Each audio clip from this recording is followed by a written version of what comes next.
From Tony, is it too late to take away the ACC's automatic qualifier if Florida State and Clemson leave and the conference crumbles? Okay. So I don't know that Tony watched our How the 2024 College Football Season is going to Work episode on the 4th of July. Because, and this, again, we got to keep talking about this stuff because it's all new. It's all different. The ACC does not have an automatic bid to the playoff. Neither does the Big Ten. Neither does the SEC. Neither does Big 12. The top 5 ranked conference champions have an automatic bid to the playoffs. So, more than likely, that will be the ACC, the SEC, the Big Ten, and the Big 12 will be the top 4 ranked conference champs. And then somebody else will be the 5th highest ranked conference champ.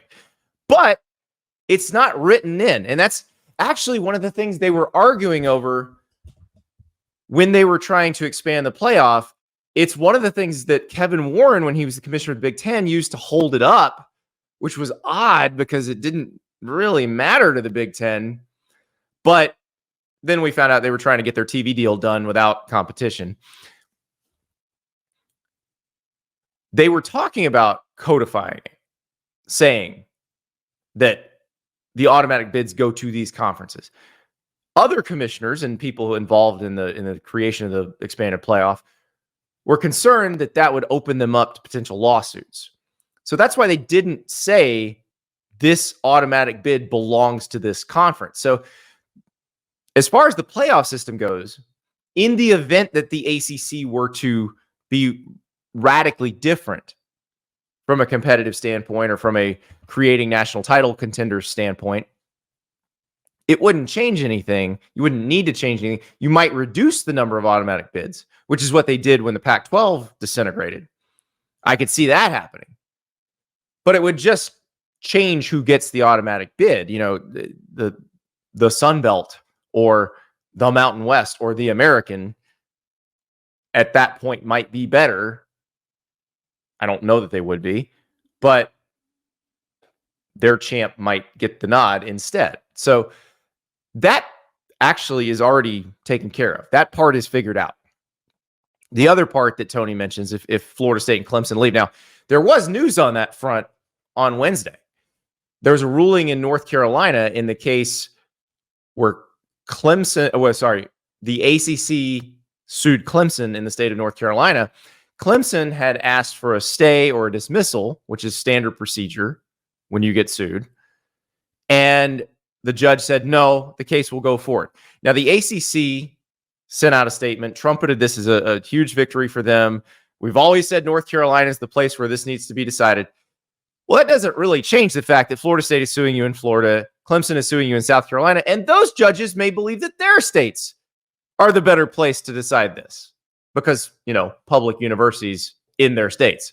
So maybe North Carolina is the venue for it, but I don't think the judge in Florida who's allowing that case to go on, or the judge in South Carolina, will see what they decide on this very topic. I don't think they're going to agree. So I think we're going to have a jumbled mess for a while. I still think ultimately the same thing happens. There will be a non-zero chance that Clemson or Florida State prevail.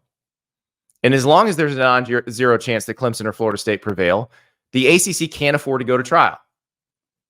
They'll have to come up with a number and say, here's what you pay. Here's your number. And you're out. And then it's up to Florida State and Clemson to decide if they want to pay that number. Now, the other thing that's come out this week, we've had a lot of whispers.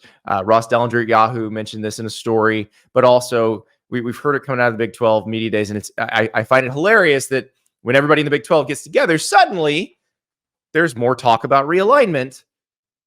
And in this case, about Florida State and Clemson. I don't know that you're going to pay that very large number to go to the Big 12. Because like I said, the ACC is going to come up with a number at some point down the road.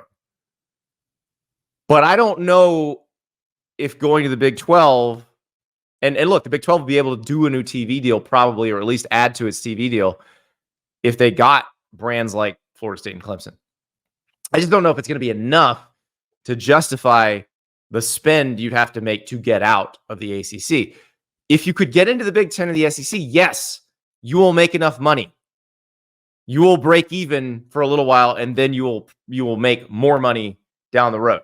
So that makes financial sense. I don't know if the Big 12 makes financial sense. And then, you've got the private equity piece of it where, perhaps you've got some people telling Brett Yormark in the Big 12, well, if you could get these guys, perhaps we'd invest this.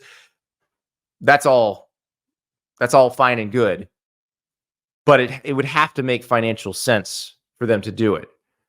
I still think if I'm handicapping this thing, we're going to watch this season, and it's going to become apparent to the people in the Big Ten that even though they have 2 more programs than the SEC's football schedule is better than the Big Ten's.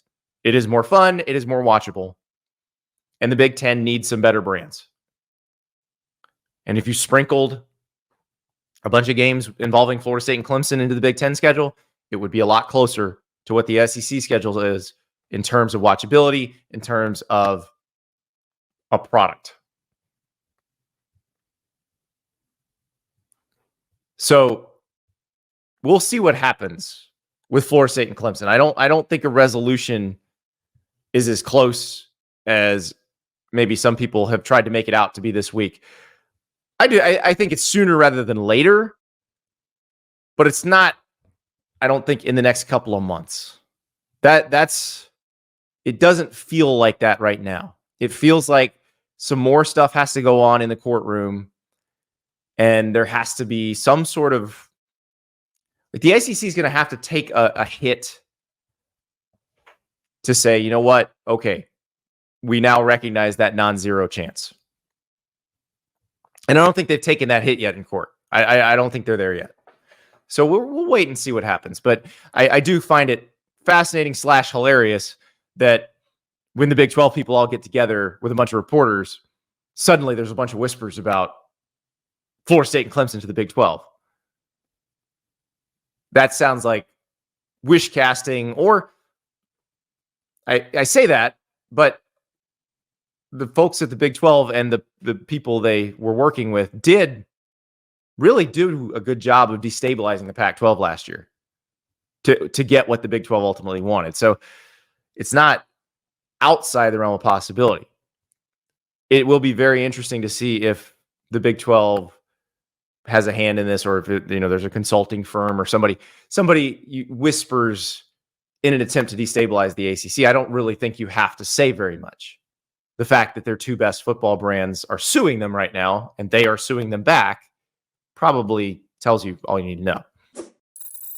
Thank you so much for watching. Just a reminder, subscribe to this channel right here so you never miss an episode of Andy Staples On 3. And oh, by the way, watch all the other great videos on the On3 Sports YouTube channel.